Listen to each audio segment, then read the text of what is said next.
खबर इस वक्त है कि सांसद ने रेस्क्यू ऑपरेशन का जायजा लिया है। साध्वी प्रज्ञा ठाकुर ने बच्ची के परिजनों से मुलाकात की है। सांसद साध्वी प्रज्ञा ठाकुर का बयान, खेत में बोरवेल खुले छोड़ने पर कठोर कार्रवाई होगी। यहां बोरवेल खुला छोड़कर घोर लापरवाही हुई।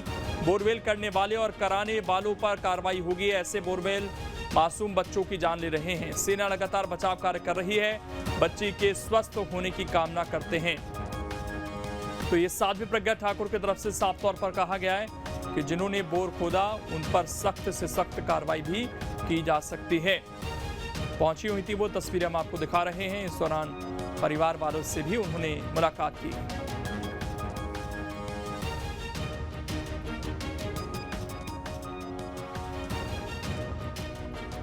ग्रामवासी भी सहयोग में लगे हुए हैं। सभी चाहते हैं कि वो बाहर आ जाए। पूरी खुदाई के लिए मशीनें भी बढ़ा दी गई हैं।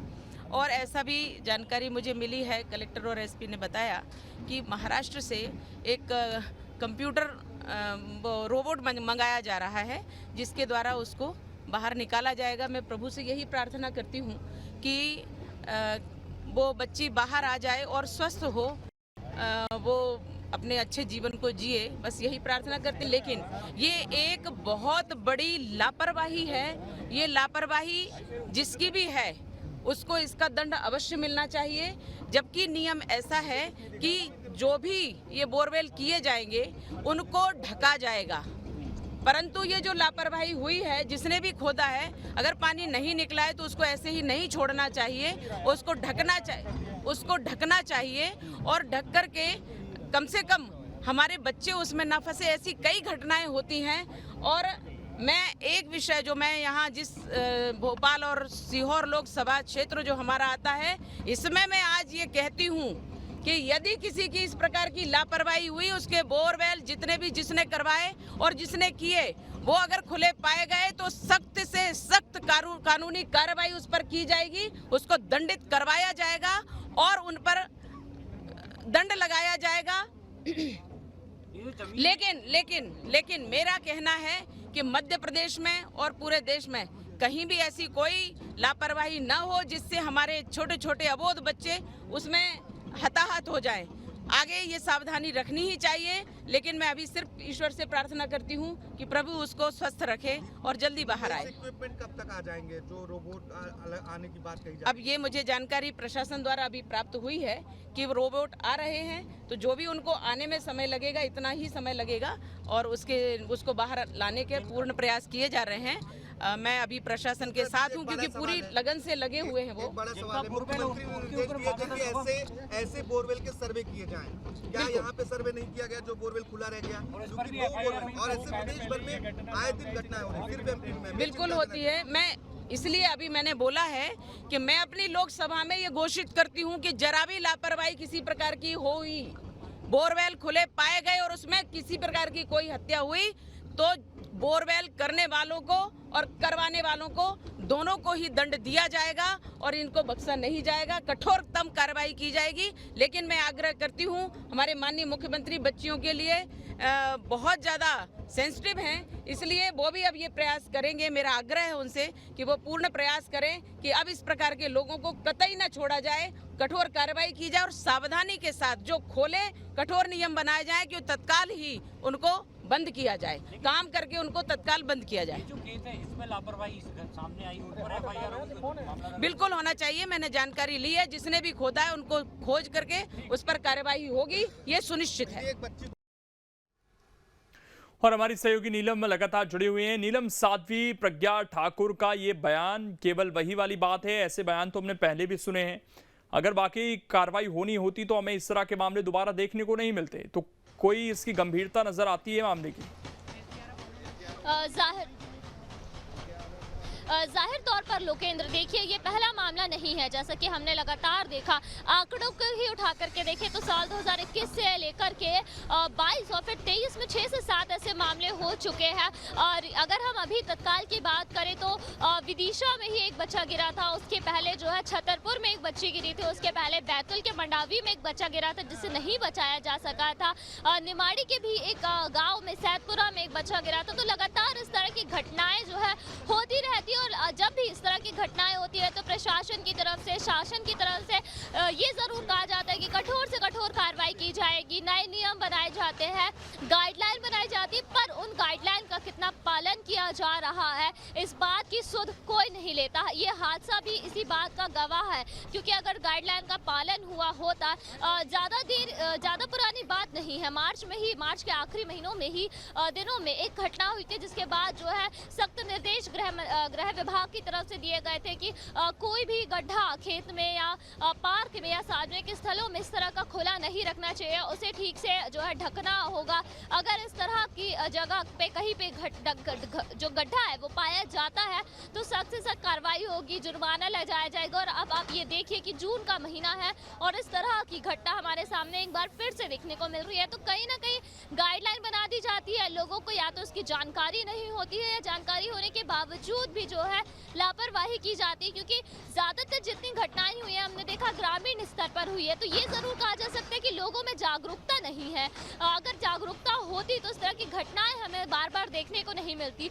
जागरूकता लाने की भी कमी यहाँ पर देखने को मिलती है। और इसके अलावा भी प्रशासन स्तर पर जो काम किया जाना चाहिए उस पर भी जो है कोई काम नहीं किया जा सकता, और इसी का ये परिणाम होता है कि इस तरह की घटनाएं जो है सामने आती है। भले ही शासन कुछ कहे, भले ही प्रशासन कितनी ही गाइडलाइन बना ले, पर इस तरह के हादसे आए दिन तब तक होते रहेंगे जब तक कि गाइडलाइन का पालन करवाने के लिए नहीं जा सकती। लोकेंद्र, नीलम, एक चीज़ और आपसे समझना चाहेंगे कि जो एक्सपर्ट्स हैं वो चिंता जता रहे हैं कि नीचे अगर पानी आ गया तो फिर ये रेस्क्यू, चट्टानों का तो एक दिक्कत है ही कि चट्टानों की वजह से दिक्कत होगी, लेकिन पानी भी एक बहुत बड़ी समस्या क्रिएट कर सकता है। तो कितने फीट पर यहाँ अमूमन पानी आ जाता है, क्योंकि 100 फीट की गहराई अपने आप में बहुत बड़ी बात है और मध्य प्रदेश के कई ज़िले ऐसे हैं जहाँ पर 100 फीट पर अमूमन पानी आ जाता है। तो यहाँ की क्या स्थिति है? जी देखिए, अगर हम बात करें कि पानी कितना है तल में, तो ये जो गड्ढा था वो 300 गहरा था और उसमें पानी नहीं था, यानी कि गड्ढा जो है सूखा हुआ था। और जिस तरह की यहाँ पर जो हम खुदाई देख रहे हैं, लगातार पत्थर ही मिल रहे हैं। तो ये यहाँ के अगर हम बात करें भौगोलिक स्थिति की, तो ये उम्मीद जताई जा रही है कि के बाजू में जो टनल खोदी जा रही है पानी नहीं होगा, क्योंकि 300 फीट गहरा गड्ढा था, पानी नहीं मिल पा रहा था और इसीलिए उसे इस तरह से जो है खुला छोड़ दिया गया था। तो जिस तरह से समानांतर टनल बनाई जा रही है, तो ये एक उम्मीद है कि क्योंकि बोरवेल में पानी नहीं मिल पाया था, तो आसपास का जो समतल एरिया है या जो अंदर का भूतल एरिया है वहाँ पर पानी नहीं होगा। हालांकि अब ये सिर्फ अनुमान वाली बात है या उम्मीद वाली बात है, देखना होगा कि ये अनुमान कितना सटीक बैठता है, क्योंकि इसे लेकर अब तक कोई ऐसी सचस रिसर्च नहीं है इस पूरे एरिया को लेकर के कि कितने फिट में पानी मिल सकता है।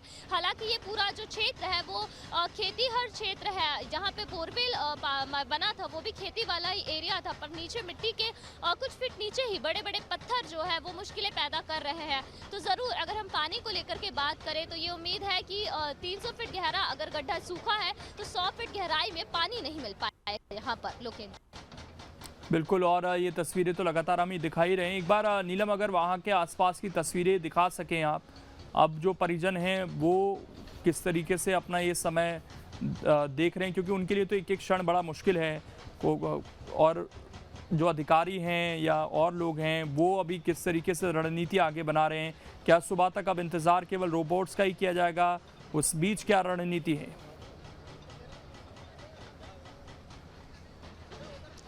जी लोकेंद्र, देखिए परिजनों के लिए बिल्कुल जो है एक एक पल मुश्किल भरा होता जा रहा है। हमने दिन में जो सृष्टि है उनके परिजनों से, उनकी बड़ी माँ से बात की थी, क्योंकि उनकी माँ की ये स्थिति है ही नहीं कि वो किसी से अपनी बच्ची को लेकर के बात कर सके। बेहद ही जो है सृष्टि की माँ डरी हुई है, सहमी हुई है और प्रार्थना कर रही है कि किसी तरह से उनकी बच्ची उसे वापस मिल सके। परिजन लगातार उन्हें जो है संबल देते हुए नजर आए थे। अभी भी जो है उन्हें घर लेकर जाया गया है कि वो थोड़ा बहुत आराम कर रहे, पर चिंता लगातार बनी हुई है। अगर हम बात करें कि रेस्क्यू ऑपरेशन में प्रशासन क्या कुछ कर रहा है, तो यहाँ पर आप देख सकते हैं कि सेना की टीमें यहाँ पर मौजूद हैं। वो कोशिश कर रही है कि किसी न किसी तरह से बोरवेल के उस गड्ढे पर काम किया जा सके। 2 एक्सपर्ट यहाँ पर आए हुए हैं, वो भी लगातार जो है कोशिश कर रहे हैं, क्योंकि रॉड डाल करके बच्ची को ऊपर निकालने की कोशिशें कई बार की गई पर वो सफल नहीं हुई। हम दिन भर इसी काम में जो है हमने देखा कि कई घंटों की मशक्कत के बाद जो है सृष्टि को ऊपर लाने की कोशिश एक बार सफल भी हुई थी, पर हुक से जो है बच्ची का फ्रॉक निकल जाता है और वो एक बार फिर से नीचे 100 फीट तक चली जाती है। तो अब जो है लगातार वहाँ सेना की टीम मौजूद है गड्ढे के पास ही, और रोबोट के इंतजार के अलावा भी कोशिश की जा रही है कि रस्सी डाल करके या किसी और दूसरी रणनीति के तहत जो सेना के पास अपने दूसरे इक्विपमेंट्स भी मौजूद है उनकी सहायता से रेस्क्यू किया जा सके। पर अब क्योंकि धीरे धीरे जैसे जैसे अंधेरा हो रहा है तो ये जो काम है वो मुश्किल पैदा ज़रूर कर रहा है। और अब ये देखने वाली बात होगी कि कल जब तक रोबोट आते हैं तब तक ये रेस्क्यू ऑपरेशन कितना और आगे बढ़ सकता है, या फिर सिर्फ एक ये तरीका बचा हुआ है कि रोबोट का ही इंतजार किया जा सके और उन्हें फिर जो है बोरवेल के गड्ढे में भेज करके बच्ची को ऊपर लाया जा सके। लेकिन बिल्कुल इंतज़ार अब इसी चीज़ का है और देखना यही है कि आज की ये जो रात है ये बहुत मुश्किल भरी होने वाली है परिवार वालों के लिए, और कैसे समय बीतता है। नीलम, एक चीज़ और कि इतने लोग वहाँ पर काम कर रहे हैं, अक्सर हमने एक चीज़ और देखी है कि जो ग्रामीण होते हैं वो भी मदद के लिए सामने आते हैं, और इतने सारे लोगों के लिए खाने पीने की व्यवस्था करना, हालांकि बच्ची प्राथमिकता है, लेकिन जो लोग यहाँ पर इतनी कड़ी धूप में काम कर रहे हैं इनके लिए ग्रामीण स्तर पर व्यवस्थाएं की गई हैं या शासन स्तर पर व्यवस्थाएं हैं? जी देखिए, यहाँ पर अगर हम बात करें तो प्रशासन स्तर पर काफ़ी व्यवस्थाएं की गई है, क्योंकि कल से ही जो है टीम यहाँ पर लगातार मौजूद है। चाहे हम पुलिस की बात करें या प्रशासन की बात करें तो उनकी व्यवस्था की तमाम जिम्मेदारी जो है फिलहाल प्रशासन के ही कंधों पर मिलती हुई नजर आई। हालांकि यहाँ पर ग्रामीण ज़रूर आते जाते हुए नजर आए हमें, और न केवल इस गाँव के बल्कि इस घटना को देखने के लिए आसपास के कई गाँवों के ग्रामीण भी दिन में नजर आए थे हमें, और वो एक दूसरे की मदद भी कर रहे थे। पर क्योंकि देखिए बेहद ही रिस्की जगह है ये, आप देख सकते हैं कि जहां पर भी मैं भी खड़ी हूं वहां पर भी काफी ज्यादा पत्थर है, और जिस तरीके से खुदाई चल रही है तो ये लोगों के लिए मुश्किल हो सकता है। अगर यहाँ भीड़ होती है और ये मिट्टी अगर दरकती है तो ये लोगों के लिए भी मुश्किलें होगी। तो ऐसे में प्रशासन और पुलिस की ये भी जिम्मेदारी है कि रेस्क्यू के ऑपरेशन के साथ साथ जो ग्रामीण या जो लोग यहाँ पर मौजूद है या आ रहे हैं उनकी सुरक्षा को भी देखना। तो फिलहाल के लिए उन्हें जो है हटाने की कोशिशें लगातार प्रशासन की तरफ से की जाती रही है कि यहाँ पर भीड़ इकट्ठी ना हो। हालांकि क्योंकि देखिए उत्सुकता बनी हुई है, सब यही चाहते हैं कि बच्ची जो है सकुशल निकल आए, और इस बात की जानकारी लेने के लिए ग्रामीण यहाँ पर पहुँच भी रहे हैं, पर उन्हें जो है दूर ही रखा जा रहा है, क्योंकि उनकी जान की भी सुरक्षा करना प्रशासन की जिम्मेदारी बन जाती है। और रही मदद की बात, तो यहाँ पर ज़रूर ग्रामीण एक दूसरे की हमें मदद करते हुए दिन के समय नजर आ रहे थे, और अब रात होने वाली है। धीरे धीरे रेस्क्यू ऑपरेशन भी जो है धीरे धीरे अब धीरा होते जा रहा है, क्योंकि अंधेरे में रेस्क्यू ऑपरेशन का काम थोड़ा सा मुश्किल हो जाता है। तो ऐसे में अब ये देखने वाली बात हो जाएगी कि आगे जो है प्रशासन की तरफ से क्या कुछ कदम उठाए जा सकते हैं, खास तौर पर रात के समय, क्योंकि ये रात कटना बेहद मुश्किल है, ना केवल सृष्टि के लिए बल्कि उसके परिजनों के लिए, क्योंकि ये दूसरी रात होगी। कल दिन में बच्ची गिरती है, पूरा 24 घंटे से ज़्यादा का समय निकल जाता है, एक पूरी रात निकल जाती है। आज की रात भी जो है ऐसा माना जा रहा है कि सृष्टि ऊपर नहीं आ सकती। तो ये ज़रूर मुश्किल हालात है, और उम्मीद यही की जा सकती है कि आज की रात जैसे तैसे जो है कट जाओ सृष्टि को। कल सुबह जो है चाहे फिर हम रोबोटिक्स की मदद की बात करें या टनल खोद कर निकालने की बात करें, सृष्टि जो है सकुशल ऊपर आ सके। बिल्कुल, आप बने रहिए। एक बार ये तस्वीरें भी हम लगातार दर्शकों को दिखा रहे हैं कि किस तरीके से साध्वी प्रज्ञा ठाकुर वहां पहुंची। कई मशीनें वहां पर लगातार लगी हुई हैं, काम कर रही हैं, और किसी तरीके से बच्ची को बाहर निकालने की जो कोशिश है वो जारी है, और बच्ची को बचाने के लिए तमाम रोबोट भी मंगवाए जाएंगे। कल तक ये उम्मीद है यहाँ से पहुँच जाएंगे। 2 रोबोट महाराष्ट्र से मंगवाए जा रहे हैं, उन्हीं के ज़रिए एक बार कोशिश की जाएगी बच्ची को निकालने की। रोबोट गड्ढे में जाकर बच्ची को निकालेंगे बाहर, ये आपको बता दें, और कल सुबह गड्ढे के अंदर भेजे जाएंगे रोबोट। ये देखिए, उनके परिवार वालों से भी साध्वी प्रज्ञा ठाकुर ने मुलाकात की। हालांकि जो माता जी हैं उनकी बच्ची की, उनकी तो स्थिति इस वक्त ऐसी नहीं है कि वो बहुत ज़्यादा बातचीत किसी से कर सकें, और ये स्वाभाविक भी है क्योंकि इतना बड़ा इनको सदमा इस वक्त लग चुका है। इससे उबर पाना इनके लिए बहुत मुश्किल है, और साध्वी प्रज्ञा ठाकुर ने उनको कुछ खिलाने पिलाने की कोशिश भी की, ताकि वो बीमार ना हो जाएं, और उनके लिए सुरक्षित रहना बहुत ज़रूरी है। एक मुश्किल का समय ज़रूर है और इसीलिए कुछ खिलाने पिलाने की कोशिश भी की गई है।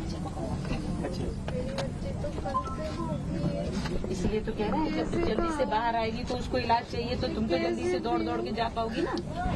पियो पियो पियो, ऐसे नहीं, अकल पियो इसको। उसको स्वस्थ रखना है तो अपने को स्वस्थ रहना है। सब लोग लगे हुए हैं वहाँ।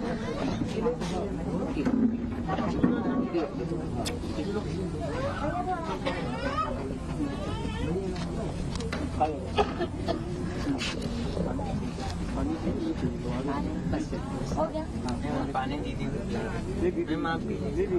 पानी अब भी पिया था बस।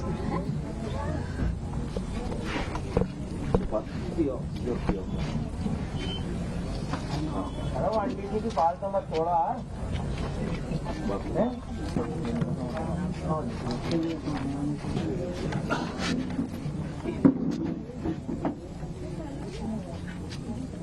एकदम से वो वाइब्रेशन होता है उसकी भी दिक्कत है। पत्थर बहुत पक्का है दीदी को 25 मिनट की रात को 10 बजे तक भी ऐसी रहेगी। इसके बाद गई है वो जब खुदाई होगी ना तो वाइब्रेशन होगा। वाइब्रेशन चलाना उसका, तो उसके बाद वो नीचे गई। अगर ये पहले ऑपरेशन हो जाता ये ऊपर से निकालने का तो निकल जाती शायद, पर पहले नहीं किए तकनीक बाद में की जब वो नीचे चली। ऐसा नहीं, वो प्रयास निकालने का अपन नहीं सोच रहा है। प्रशासन ये सोचता है कि हमें कैसे निकालना है। अपन उतने इंटेलिजेंट नहीं होते हैं, है ना, पर उन्हें कैसे निकालना है। कितने बच्चे निकल आए हैं बाहर, पहले भी ऐसा हुआ है, पर बच्चे बाहर आ गए हैं, सुरक्षित रहे हैं। और इससे बड़े बड़े बच्चे गिर गए थे, लेकिन कुछ बच्चे बाहर भी आए हैं, तो उन्हें पता है कि कैसे निकालना है ना। अपन तो अपने हिसाब से सोचते हैं, एक्सपर्ट जो होते हैं वो अच्छे से निकाल पाते हैं। पियो बेटा पियो, खत्म करो इसको। पी नहीं है बिल्कुल, पियो ऐसे नहीं, पूरा पियो।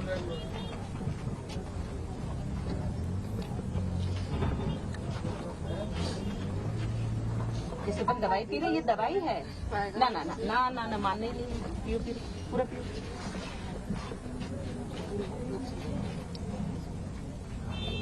भी आप यहाँ पे आए, परिजनों से मिला, आपने रेस्क्यू कार भी देखा, क्या किस तरीके से प्रगति? रेस्क्यू तो चल रहा है, काफ़ी मशीनें बढ़ा करके और निरंतर खोदा जा रहा है, लेकिन वो जो वाइब्रेशन, पथरीली ज़मीन है एकदम से, तो वो जो वाइब्रेशन होता है उससे बच्ची नीचे की ओर खिसक जाती है पाइप में। तो बड़ी सावधानी के साथ कर रहे हैं और महाराष्ट्र से रिमोट भी मंगाया है और प्रयास सभी का है। और ऐसा कहना है कि काफ़ी समय हो गया है बच्ची को, थोड़ी धीमे से उसकी हलचल कम हो रही है, तो वो जल्दी जल्दी और प्रयास कर रहे हैं। बस प्रभु से ये प्रार्थना है कि वो ठीक से बाहर आ जाए और उसका इलाज हो सके, वो जल्दी स्वस्थ हो जाए। लेकिन ये जो जिस प्रकार से बोर करते हैं और उसके बाद खुला छोड़ देते हैं, ये बहुत बड़ी लापरवाही है। नियम है कि खोदें और उसके बाद पानी नहीं निकलता है तो उसको बंद करें, नहीं तो उपयोग के बाद उसको बंद करें। लेकिन अगर उपयोग नहीं हो रहा है और खुला पड़ा है तो ये लापरवाही खोदने वाले की भी है और लापरवाही हम सब समाज की भी है कि उसके बारे में सचेत नहीं होते। आज इतनी बड़ी दुर्घटना हुई है तो निश्चित रूप से हम सभी उसके लिए जिम्मेदार होते हैं। शासन, प्रशासन, नियम, कानून सब एक तरफ तब हो जाते हैं कि आज बच्ची का जीवन संकट में है। आज अगर वो जिंदा बाहर आती है तो भी वो तकलीफ में रहेगी, लेकिन आज वो बाहर आ जाए जिंदा, ये प्रभु से प्रार्थना है। पर ये कष्ट जो होता है इसके बाद अगर जागते हैं तो नुकसान काफ़ी हो जाता है। ऐसा अब ना हो, तो मैंने कहा है कि मेरी लोकसभा में यदि कहीं बोरवेल हैं और वो खुले पाए जाते हैं तो खोदने वाले और खुदवाने वाले, इन सब के विरुद्ध कठोरतम कार्रवाई की जाएगी और दंडित करवाया जाएगा। और मैं पूरे मध्य प्रदेश में माननीय हमारे मुख्यमंत्री काफ़ी सेंसिटिव हैं इस मामले में कि बच्चियां हमारी, उनके सुख के लिए, उनके हर काम के लिए, बच्चियों के लिए वो बहुत कुछ करते हैं, पढ़ाई के लिए, विवाह के लिए, जन्म में, लाडली लक्ष्मी योजना, हर बात में। तो उनको भी ये सहन नहीं है। लेकिन मेरा भी उनसे आग्रह है, उनसे मेरा ये आग्रह है कि इतनी बड़ी जो लापरवाही करते हैं उनको कठोर दंड दिया जाए, जिससे कि आगे लोग सचेत हों और अब ऐसी कोई दुर्घटना न हो, क्योंकि ये इतनी हृदय विदारक घटना होती है। पल पल वो कष्ट सहता है बच्चा, और हमारे हृदय में पल पल वो कष्ट ऐसा होता है कि असहनीय होता है। लेकिन मैम सबसे बड़ी चीज़ ये है कि हर घटना के बाद यही चीज़ होती है कि हृदय विदारक घटनाएं ऐसा दोबारा नहीं होगा, सख्त कार्रवाई। इससे पहले भी जब घटना घटी थी तो मुख्यमंत्री ने साफ निर्देश सभी कलेक्टरों को वीसी के माध्यम से दिए थे और ये भी बोला था कि सब सर्वे करवाएं और 3 महीने में रिपोर्ट दें। यहाँ का भी सर्वे हुआ, कलेक्टर